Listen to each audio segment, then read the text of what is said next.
പരീക്ഷാ കാലഘട്ടം മാത്രം പരീക്ഷയെക്കുറിച്ച് ചിന്തിക്കുക. അത് കഴിഞ്ഞാ നിങ്ങൾ അതിനെ വിട്ടേക്ക്. ഇത് നിങ്ങൾ തലയിൽ വെച്ചുകൊണ്ട് നടന്ന് ഉത്കണ്ഠപ്പെട്ടിട്ട് ഒരു കാര്യമില്ല. പരീക്ഷ ഇന്നല്ലെങ്കിൽ നാളെ നേടിയെടുക്കാവുന്നതേ ഉള്ളൂ.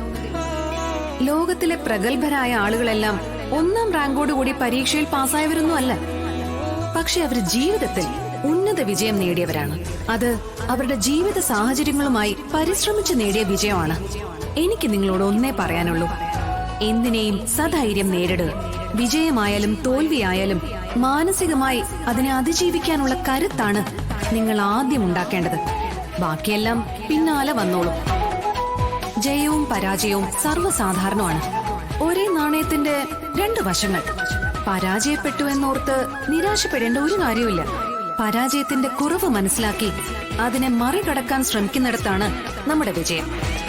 വിജയിക്കാൻ ഞാൻ മനസ്സിലാക്കിയ ചില കാര്യങ്ങൾ ഞാൻ നിങ്ങളോട് ഷെയർ ചെയ്യാം. രാത്രി ഒരുപാട് വൈകിയുള്ള പഠനം ഒഴിവാക്കുക. പുലർച്ചെ എഴുന്നേറ്റ് പഠിക്കുന്നത് മനസ്സിനെ കൂടുതൽ ശാന്തമാക്കും. ടെൻഷൻ തോന്നുമ്പോ 2 മിനിറ്റ് ദീർഘമായി ശ്വാസം എടുക്കുക. ഇത് തലച്ചോറിലേക്കുള്ള ഓക്സിജൻ പ്രവാഹം വർദ്ധിപ്പിക്കുകയും മനസ്സിനെ ശാന്തമാക്കുകയും ചെയ്യും. ഹിസ്റ്ററി, ബയോളജി തുടങ്ങിയ വിഷയങ്ങളിലെ വലിയ പാഠഭാഗങ്ങൾ പഠിക്കാൻ മൈൻഡ് മാപ്പുകൾ ഉപയോഗിക്കാം.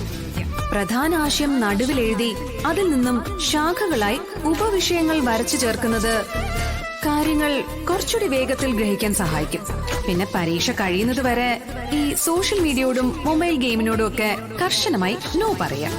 മൊബൈൽ ഫോൺ തരുന്ന താൽക്കാലിക സന്തോഷത്തെക്കാൾ വളരെ വലുതാണ് പരീക്ഷാ ഫലം വരുമ്പോഴുള്ള അഭിമാനമെന്ന് സ്വയം ഓർമ്മിപ്പിക്കുക. ആത്മവിശ്വാസത്തോടെയും ചിട്ടയായ പരിശ്രമത്തോടെയും നേരിട്ടാൽ വിജയം നിങ്ങളെ തേടി എത്തിയിരിക്കും. ഞാൻ ഒരിക്കൽ കൂടി പറയാ, ഇതൊരു ഗെയിം പോലെ തന്നെയാ. ജയവും പരാജയവും വരാം. പരാജയപ്പെട്ടാൽ ആത്മവിശ്വാസത്തോടെ ജയിക്കാനായി വീണ്ടും പരിശ്രമിക്കുകയാണ് വേണ്ടത്. അല്ലാതെ ജീവിതത്തിൽ നിന്നും ഒരു ഭീരുവിനെ പോലെ എന്നേക്കുമായി ഒളിച്ചോടുകയല്ല വേണ്ടത്.